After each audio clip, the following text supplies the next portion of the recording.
ইউনূস পতনের প্রেক্ষাপট, ডক্টর ইউনূস সরকার পতনের প্রেক্ষাপট কিভাবে হতে পারে কোনো রকম ধারণা করেছেন? কেন বলছি এ কথা?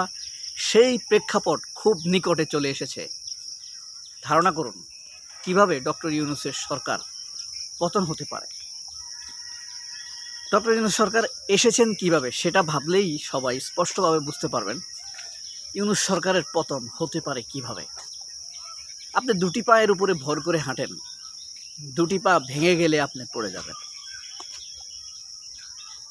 বাঘ চারটি পায়ের উপরে ভর করে দৌড়ায়, চারটি পা ভেঙে গেলে তার পতন হয়ে যাবে, গড়াগড়ি খাবে, হামাগুড়ি দিতে হবে। ডক্টর ইউনূস ক্ষমতায় এসেছেন ছাত্র, মাদ্রাসা ছাত্র, প্রাইভেট ইউনিভার্সিটির ছাত্র এবং আওয়ামী লীগের লুটপাট, খুন, ধর্ষণ, হত্যার বিরুদ্ধে যারা অবস্থান নিয়েছেন তাদের শক্তির উপরে ভর করেই ইউনূস ক্ষমতায় এসেছেন। এটাই ডক্টর ইউনূসের শক্তি। এর মধ্যে স্বৈরাচারের দোসর একটি শক্তি আছে যারা ধীরে ধীরে ধীরে ধীরে এই শক্তিগুলোর সাথে দূরত্ব তৈরি করছে, বিভাজন তৈরি করেছে। প্রথমেই ডক্টর ইউনূসকে ধরেন জামায়াতের কাছ থেকে দূরে সরিয়ে দিয়েছে, ধীরে ধীরে জামায়াতের বিরক্তি তৈরি করে দিয়েছে।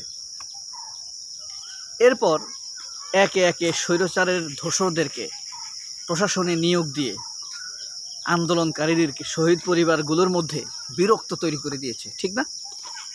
এরপরে দেখেন বিপ্লবের সাথে সম্পৃক্ত ছিল না, বিপ্লব বিরোধী ছিল এমন লোকদেরকে সরকারের মধ্যে নিয়োগ দিয়ে ধীরে ধীরে ছাত্রদের মধ্যে বিরক্ত তৈরি করে দিয়েছেন।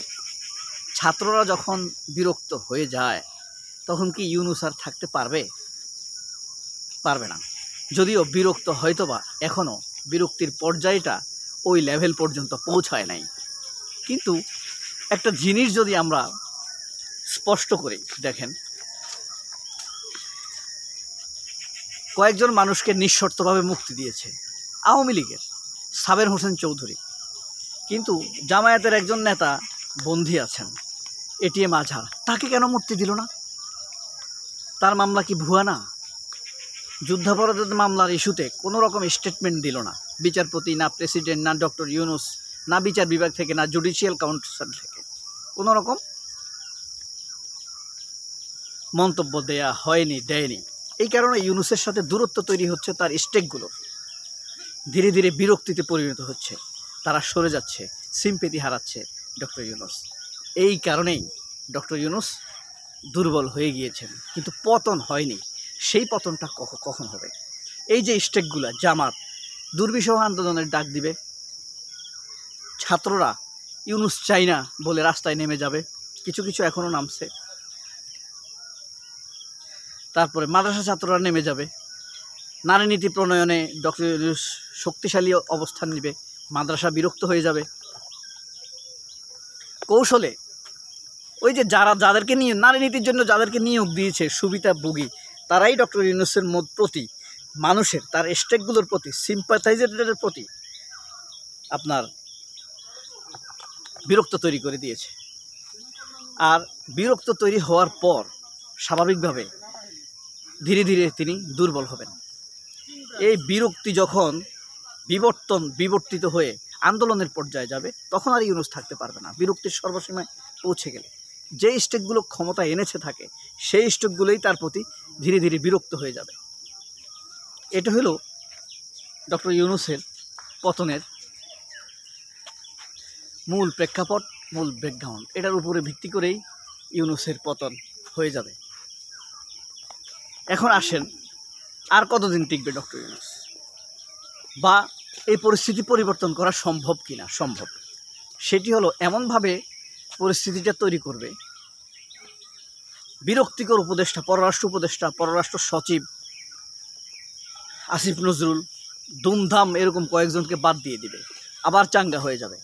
5 জন 7 জন ছাত্র উপদেষ্টাকে নিয়োগ দিবে, মাদ্রাসা থেকে একজন উপদেষ্টা নিয়োগ দিবে, মাদ্রাসা ছাত্রদের কাছ থেকে একজন, প্রাইভেট ইউনিভার্সিটি থেকে একজন উপদেষ্টা নিয়োগ দিবে, জামায়াতের শিবির থেকে একজনকে উপদেষ্টাকে নিয়োগ দিবে। দুর্দান্তভাবে পরিস্থিতি ঘুরে দাঁড়াবে।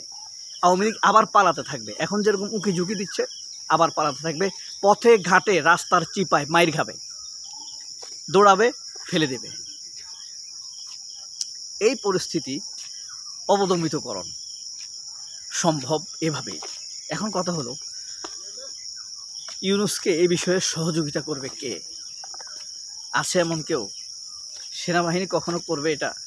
কোনোদিনও না, কঠিনকালেও না। এই সহযোগিতা সেনাবাহিনী করবে না, কারণ সেনাবাহিনী নিজস্ব একটি স্টেট অহমিকা।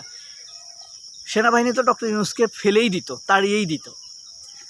তারা স্ট্রাইক খাবে জাতিসংঘের, যে কারণে এই জিনিসটি করছে না। তারা এখনও হাসিনার অনুগত। সবাই সাহস করে ওয়াকার হাসিনার সেনাপ্রধান, এটা আমাদের সেনাপ্রধান না, তার পদত্যাগ চাইতে হবে স্পষ্টভাবে।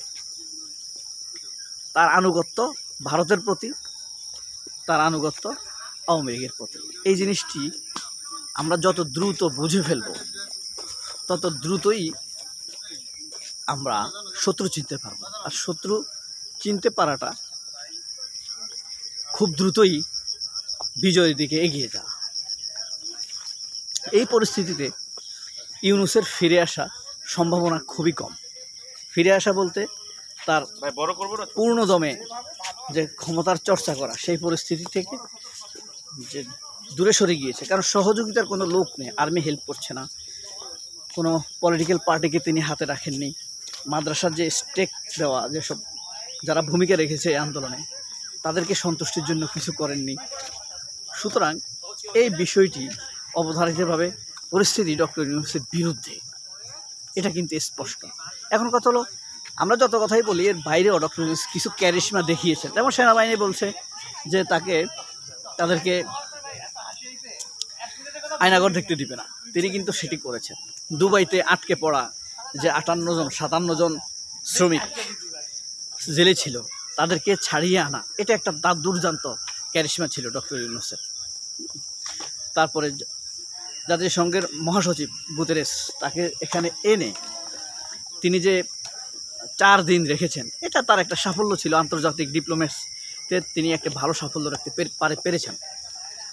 আবার ওয়ার্ল্ড ব্যাংক বা IMF থেকে লোন রিসিভিংয়ের ক্ষেত্রে তিনি যথেষ্ট একটি ভালো ভূমিকা রেখেছেন। এই জিনিসগুলো ফেলে দেওয়ার মতো বিষয় নয়। এখন কথা হলো, নতুনভাবে চূড়ান্তভাবে কী আর ক্যারিশমা তিনি দেখাতে পারেন, সেটি কিন্তু ভেবে দেখার বিষয়। সেটিই হলো নির্ভর করবে তিনি আর কতদিন থাকবেন বা বেশি দিন টিকবেন কিনা।